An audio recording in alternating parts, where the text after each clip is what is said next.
एक रोज़ शाम के वक्त हिना अपनी अम्मी के साथ बैठी हुई होती है। मोबाइल में वो एक तस्वीर देखती है और अपनी अम्मी से कहती है कि अम्मी, ये देखो, ये लड़की कितनी सुंदर है ना, ये मेरे भैया के साथ बिल्कुल ठीक लगेगी। आप बताएं। इतनी देर में बड़ी बहू आती है मानसरा और कहती है, दीदी, माँ जी, आप आ जाएं, खाना खा लें। उसकी सास उसे कहती है, बहू रानी, देखो बहू रानी, तुम्हारे देवर के लिए हमने एक लड़की देखी है। ये लड़की बहुत ही खूबसूरत है और इससे बढ़कर ये खूबसूरत होने के साथ साथ अमीर भी है। तुम तो जहेज के नाम पे एक टक्का नहीं लेके आई। तुम्हारे घर वालों ने तो तुम्हें ऐसे ही तोड़ दिया।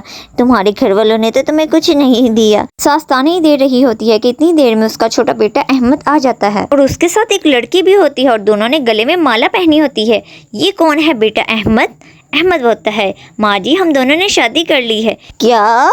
क्यों की? मैं नहीं मानती इस शादी को। हाँ तो क्या फ़र्क पड़ता है आपके मानने या ना मानने से? जब वो कहावत तो आपने सुनी होगी, जब मियाँ बीवी राजी तो क्या करेगा काजी। मैं जानती हूँ इस डाइन ने तुम्हें फंसाया होगा।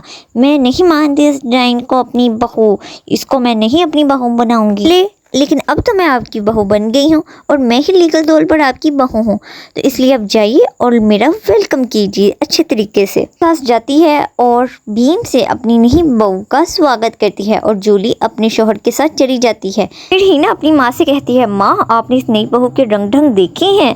फिर सास कहती है, कोई नहीं हिना, अब देखना, इसका तो कल पहला दिन है। देखना इसका घमंड कैसे मैं चूर चूर करती हूँ। फिर अगले दिन सुबह के वक्त अहमद के अब्बू यानी जूली के ससुर अपनी बीवी से कहते हैं, भला देखो तो, सुबह के 12 बजने को आए हैं और ये नई बहू अभी तक उठी नहीं है। अभी तक ये सो रही है। सुबह के 12 बजे का टाइम हो चुका है, ये अभी तक उठी नहीं। आप रुको जी, मैं अभी इस छोटी बहू की खबर लेती हूँ। नई बहू, अरे ओ नई बहू। इतनी देर में जूली वहाँ आती है। क्या बात है मम्मी जी, क्यों सुबह सुबह आपने इस घर को मच्छी बाजार बना कर रखा है? छोटी बहू, ये क्या तरीका है अपनी सास से बात करने का? अहमद, अहमद, ये जरा बाहर आइएगा। ये देखिए, जरा बाहर आए। क्या हुआ जूली डार्लिंग? तुम चुपचाप से अपने बाप को समझा दो कि वो मुझसे तमीज में रहकर बात किया करें, ठीक है ना? पिताजी, आपने सुन लिया कि जूली ने क्या कहा है? शाबाश बेटा, इस दिन के लिए हमने तुझे पैदा किया था कि तू बीवी का गुलाम बन जाए। बस आपसे ही सीखा है ये सब बाबा जी। फिर जूली के साथ खाने की लिस्ट अपनी नई बहू के हाथ में देती है और कहती है, ये तेरी नई रसोई की लिस्ट है। ये ले, ये सारा खाना तुझे आज हम सब के लिए बनाना होगा। और हाँ, उसके बाद किचन की साफ सफाई भी कर देना।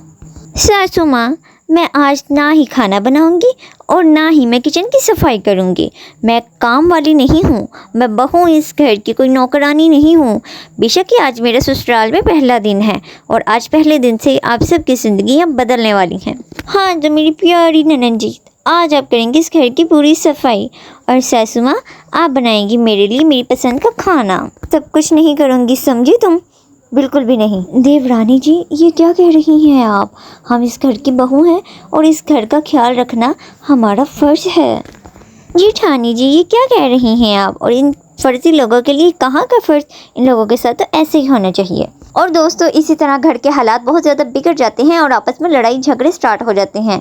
नेक्स्ट पार्ट देखने के लिए चैनल को सब्सक्राइब करें। मिलते हैं अब नेक्स्ट पार्ट में, तब तक के लिए गुड बाय।